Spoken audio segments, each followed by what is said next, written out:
5,000 రూపాయలు. ఇంతకుముందు registration certificate లేకపోతే 500 ఉండేది, ఇప్పుడు 5,000 రూపాయలు. ఇంతకుముందు ట్రిపుల్ రైడింగ్ కి 250 ఉండేది, ఇప్పుడు 3,000 రూపాయలు. ఇంతకుముందు సెల్ ఫోన్ కి 500 రూపాయలు ఉండేది, ఇప్పుడు 5,000 రూపాయలు. ఈ ర్యాష్ డ్రైవింగ్ అన్నాం కదా, ఆ ర్యాష్ డ్రైవింగ్ కి 300 రూపాయలు ఉండేది, రేపు పొద్దున్న నుంచి 5,000 రూపాయలు. అలాగే ఎమర్జెన్సీ వెహికల్స్ కి అంటే పోలీస్ వెహికల్స్ కానీ, ముఖ్యంగా అంబులెన్స్ కి కానీ, ఫైర్ సర్వీసెస్ కానీ, ఏదైతే ఎమర్జెన్సీ వెహికల్స్ ఉంటాయో అంతకుముందు ఏంటంటే వాటికి కానీ ప్లేస్ కానీ ఇవ్వకపోతే, సైడ్ కానీ ఇవ్వకపోతే, అంటే తొందరగా ఇవ్వకపోతే ఎవరైనా అడ్డు తగిలితే దానికి 1,000 రూపాయల వరకు ఉండేది, ఇప్పుడు 10,000 రూపాయలు. ఓకే, అయితే ఇవన్నీ ఎప్పుడు జరిగినాయంటే ఒక 15 రోజులైంది ఈ యాక్ట్ పాస్ అయిపోయింది. ఇప్పుడు మేము వేసే ఫైన్లన్నీ ఇవే ఉంటాయి. కాబట్టి దయచేసి ఇంకొకటి, చిన్న చిన్న పిల్లలు ఉన్నారు, మీరు అందరు కూడా ఉన్నారు, మీకు చాలా మందికి మీలో సైకిళ్లు ఎలా నడపడం వచ్చో, బళ్ళు కూడా నడపడం వచ్చు. మేము ఈ ఇళ్లలోని స్కూటీలను కానీ లేకపోతే 2 వీలర్స్ కానీ ఇవన్నీ మీరు ఏం చేస్తున్నారంటే నడిపిస్తున్నారు, పట్టుకొని వచ్చేస్తున్నారు, మొత్తం రోడ్ల మీదకి వస్తున్నారు. మీకైతే మాత్రం 18 సంవత్సరాలు నిండవు.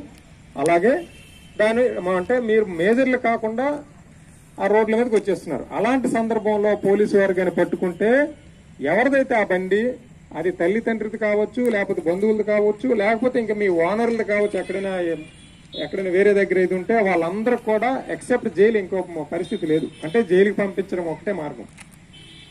సో ఎందుకు ఇంత కఠినమైన నిర్ణయాలు తీసుకుంటున్నారు అంటే దానికి కూడా ప్రజా భద్రతను దృష్టిలో ఉంచుకునే చేస్తున్నారు. మన దేశంలో యుద్ధాల్లో చచ్చిపోయిన వారికంటే, యువత కంటే రోడ్ల మీద చచ్చిపోతున్న యువత ఎక్కువ.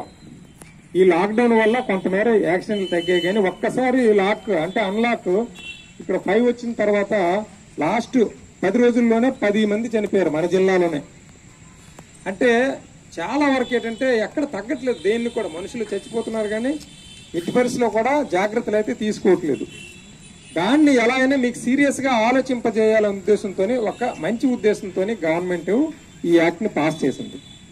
ఈ యాక్ట్ ని ఆల్రెడీగా మిగతా రాష్ట్రాల్లో ఇంప్లిమెంట్ చేస్తున్నారు, కానీ మన రాష్ట్రంలో ఇంతవరకు చేయలేదు. మొన్న 15 రోజుల క్రితం మనకి ఇంప్లిమెంట్ చేయమని ఆదేశాలు ఇచ్చారు.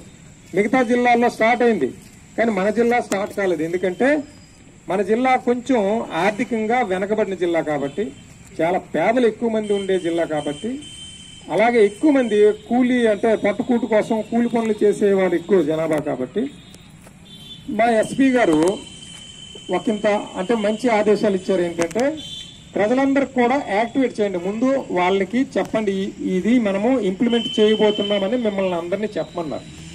అందుకోసమే మేము ఎక్కడ పడితే అక్కడ, ఏ జంక్షన్లు పడితే ఆ జంక్షన్లు ప్రతిరోజు కూడా మీరు చూస్తూ ఉంటారు, సిటీ కేబుల్లో మేము ప్రచారం ఇచ్చాం, వాట్సాప్ గ్రూపుల్లో ప్రచారం చేపిస్తున్నాం, ఎక్కడ పడితే అక్కడ బోర్డులు పెట్టాం.